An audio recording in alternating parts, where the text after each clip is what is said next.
Hello students, स्वागत है आप सभी का भगवान Mahavir English academy online study classes में, जिसमें मैं पंकज कुमार स्वामी आप सभी बच्चों को इंग्लिश सब्जेक्ट पढ़ा रहा हूं क्लास 3rd to 10th।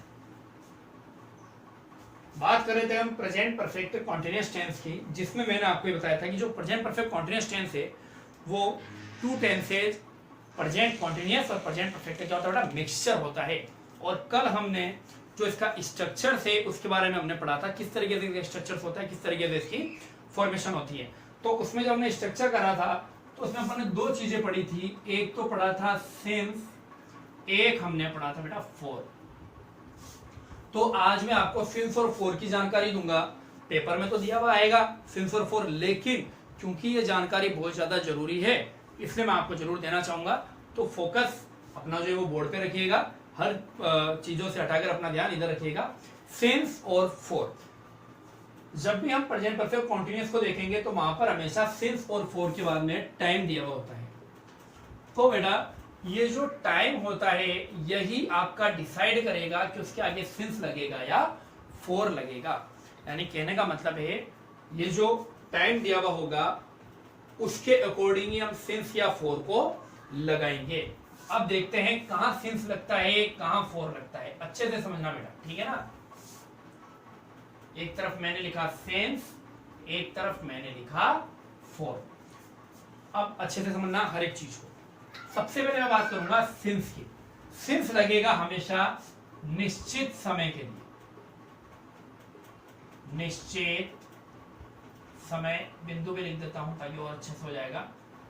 निश्चित समय बिंदु के लिए, यानी कि जब भी आप इसको बोलेंगे तो आपके कहने का जो टाइम होगा वो एक निश्चित या डिसाइडेड क्या होगा, सर्टेन पॉइंट होगा टाइम का, ठीक है। जैसे अगर मैं कहूं, देखना 2009, यानी कि 2009 जो है वो एक क्या है बेटा, पॉइंट ऑफ टाइम है। यानी कि 2009 का जो साल है वो एक सर्टेन क्या है, पीरियड है या सर्टेन ईयर है। अगर मैं कहूं 2025, सॉरी ये तो नहीं होगा 2025, तो क्योंकि ये हमेशा समय के बारे में बताता है। 2025 आया नहीं अभी तो हम बता नहीं सकते। चलिए मैं लिखता हूं 2019। तो बेटा 2019 भी क्या है, एक क्या है, सर्टेन ईयर है, निश्चित समय है, इसलिए वहां पर भी क्या लगेगा, सिंस लगेगा। अब इसके अलावा और कौन कौन से हैं उसको देखते हैं बेटा। जिसके भी आगे लास्ट आ जाता है, बहुत इंपॉर्टेंट बता रहा हूं, ध्यान रखना, जिसके भी आगे लास्ट आ जाता है तो एक सर्टेन पीरियड कहलाता है। अगर मैं लिखूं लास्ट मंडे, क्या आएगा, सिंस। अगर मैं लिखूं लास्ट ईयर, क्या आएगा, सिंस। अगर मैं लिखूं लास्ट वीक, तो भी क्या आएगा, सिंस। यानी कि जो मेन बात समझने को ये है, जिसके आगे लास्ट आ जाएगा वो क्या होगा सर, निश्चित समय बिंदु होगा, और उसके आगे क्या लगाएंगे हम, सिंस लगाएंगे। कोई दिक्कत? चलो अब मान लो लिखा हुआ है 6 o'clock, तो 6 बजना, ये भी क्या है, एक तरीके से निश्चित सर्टेन पॉइंट ऑफ टाइम है, इसलिए इसके आगे भी क्या आएगा, सिंस। तो इन सभी के आगे हम क्या लगाएंगे, since 2009, since 2019, since last Monday, since last year, since last week, since 6 o'clock, ठीक है। और देखो, और जो हम बात करते हैं हमारे जो एक ह्यूमन बीइंग जो है, हम ह्यूमन है सभी, उनकी जो स्टेट्स होती है, अवस्थाएं होती है, जैसे चाइल्डहुड, एक ऐसा टाइम जब हर जो व्यक्ति होता है वो स्कूल वगैरह जाता है, और मैच्योरिटी से पहले का जो टाइम होता है वो कौन सा बेटा, चाइल्डहुड होता है। तो ये भी एक सर्टेन पॉइंट ऑफ टाइम है, इसलिए यहाँ पर भी हम क्या लगाएंगे, सिंस। क्या लिखेंगे, सिंस चाइल्डहुड। तो समझ में आया आपको, जब भी हम बात करेंगे निश्चित बिंदु से, समय बिंदु से, तो बात हमेशा सिंस से जो है उसको लिखा जाएगा। Since 2009, since 2019, last Monday, last year, last week. एक यस्टरडे, तो यस्टरडे के 2 चाहे लास्ट डे के, तो दोनों एक ही बात है, इसलिए क्या लगेगा, सिंस। कोई दिक्कत नहीं है। अच्छा सर ये तो हो गया।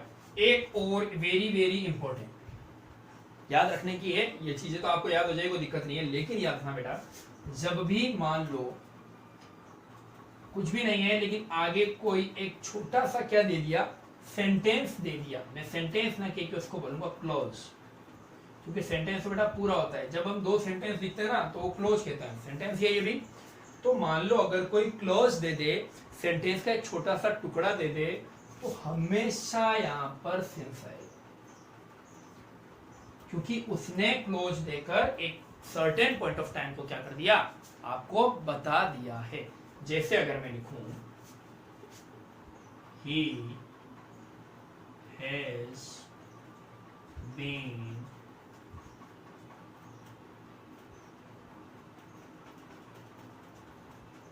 swimming here, देखना, since he came। अब देखो यहां पे he has been swimming here, वो यहां तैर रहा है, कब से, since he came, जब से आया है। माइंड में क्लियर हुई बात। तो बेटा ये होते हैं क्लोज। तो ये जो क्लोज है ना, इससे पहले हमेशा सिंस आएगा, फॉर कभी भी नहीं आएगा। कोई दिक्कत, ठीक है। तो ये थोड़ी सी बात ध्यान में रखने की, ठीक है ना। इसमें मैंने कुछ स्टार भी कर दिया है, आपको याद भी रहेगा, कोई दिक्कत की बात नहीं है।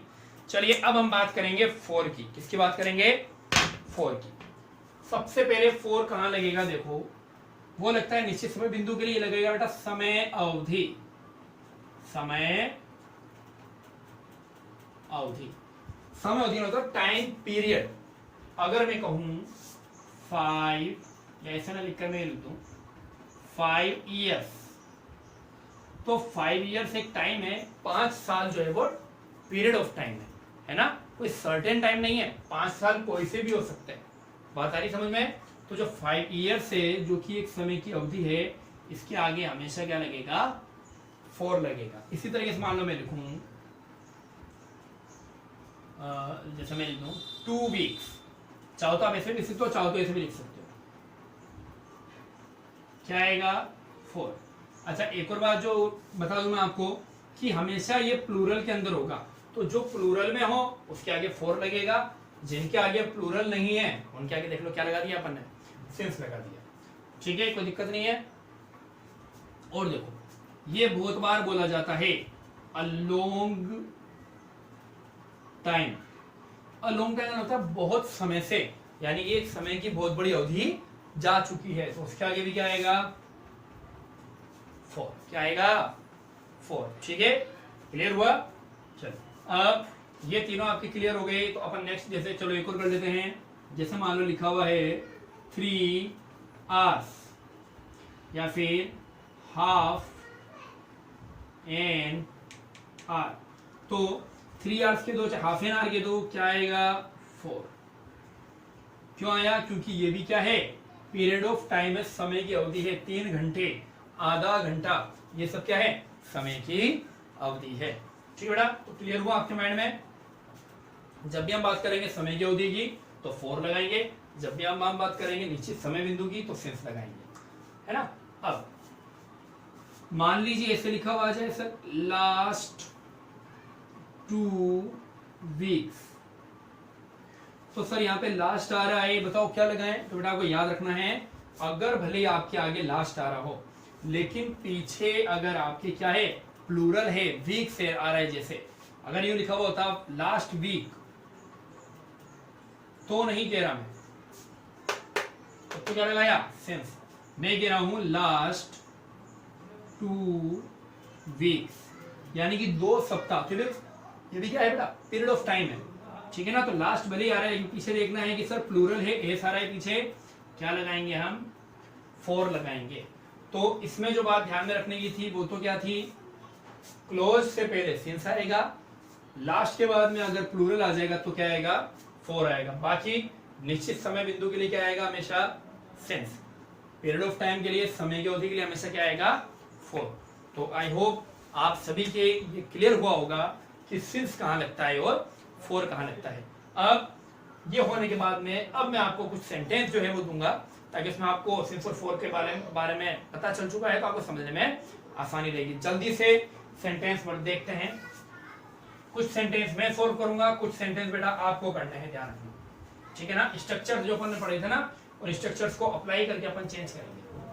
तो मैं आपके सामने बोर्ड के ऊपर कुछ सेंटेंस लिखूंगा, आपको उन सेंटेंसेस को क्या करना है, चेंज करना है। चलिए 1 बाय 1 सेंटेंस लिखते हैं। अफर्मेटिव लिखेंगे सबसे पहले अपन, जैसे I have been teaching English since 2015। पता चल गया 2015 है, इसलिए क्या लगा दिया मैंने, सिंस, ठीक है। सेकंड देखते हैं, they have been playing football for 2 hours. देखो 2 आवर्स से 2 घंटे, पीरियड ऑफ टाइम से मैंने क्या लगाया, 4। थर्ड देखते हैं, he has been painting this wall for 15 days। अब देखो 15 डेज आ रहे हैं ना, तो इसलिए यहाँ पर क्या लगाएंगे हम, 4 लगाएंगे, ठीक है। नेक्स्ट देखो,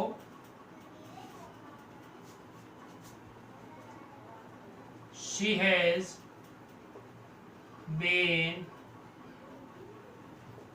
cooking dinner since 7 PM। 7 PM मैंने एक निश्चित टाइम क्यों ले लिया, क्या करेंगे हम, सिंस लगाएंगे, ठीक है। तो ये 4 जो है ये मैंने आपके सेंटेंस लिखे अफर्मेटिव में। अब हमने जो कल पढ़ा था ना स्ट्रक्चर्स, उसको अप्लाई करते हुए हमें क्या करना है, इन सबको चेंज करना है बेटा, ठीक है ना। तो सबसे पहले मैं आपके सामने चेंज करता हूं, फिर बाकी आप नेक्स्ट आप खुद करेंगे। सबसे पहले ये अफर्मेटिव है सारे के सारे। पहले बनाएंगे अपन नेगेटिव। नेगेटिव बनाने के लिए हमें क्या लगाना पड़ता है, हैज और हैव के बाद में नॉट लगाना पड़ेगा, बाकी सेम वही रहेगा। तो I have not been teaching English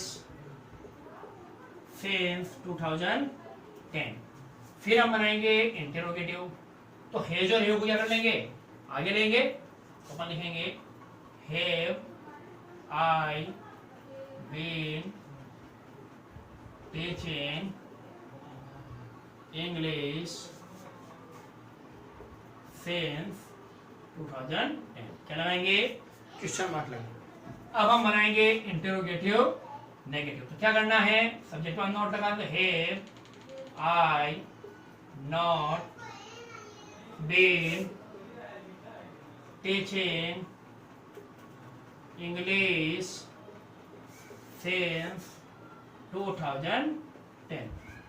समझ में आया। अफर्मेटिव मैंने दे रखा है, आपको क्या करना है, नेगेटिव में, इंटेरोगेटिव में और इंटेरोगेटिव नेगेटिव में चेंज करना है। बहुत सिंपल है, आसानी से होगा, इजी से, ठीक है। जो है सब लगा हुआ है, कैसे लगता है वो भी मैं आपको बता चुका हूँ, इसमें भी कोई दिक्कत नहीं है, ठीक है। तो आपको जो है नेक्स्ट जो मैंने आपको 2, 3 एंड 4 है, इसके प्रैक्टिस करनी है, और इन तीनों को भी नेगेटिव में, इंटेरोगेटिव में और इंटेरोगेटिव नेगेटिव में चेंज कर देना है।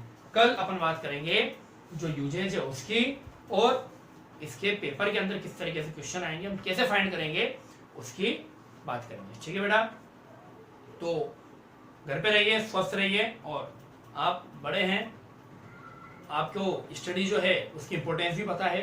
तो हम जो वीडियो दे रहे हैं, जो प्रिंसिपल सर आपके लिए काम कर रहे हैं, आप उनके साथ रहिए, उनका साथ दीजिए और डेली वीडियो देखिए, ठीक है। कोई प्रॉब्लम हो, कोई क्वेरी हो, आप बेफिक्र होकर पूछिए, हम जरूर सॉल्व करेंगे, ठीक है।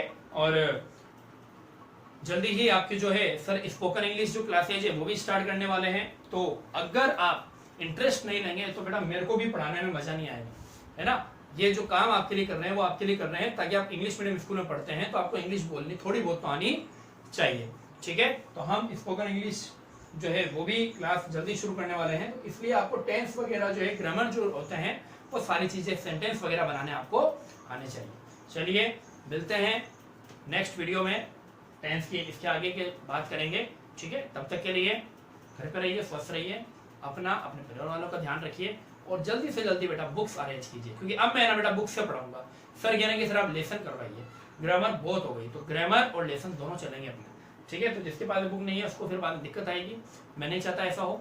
सो आप अपना ध्यान रखिए, thank you very much, goodbye and take care.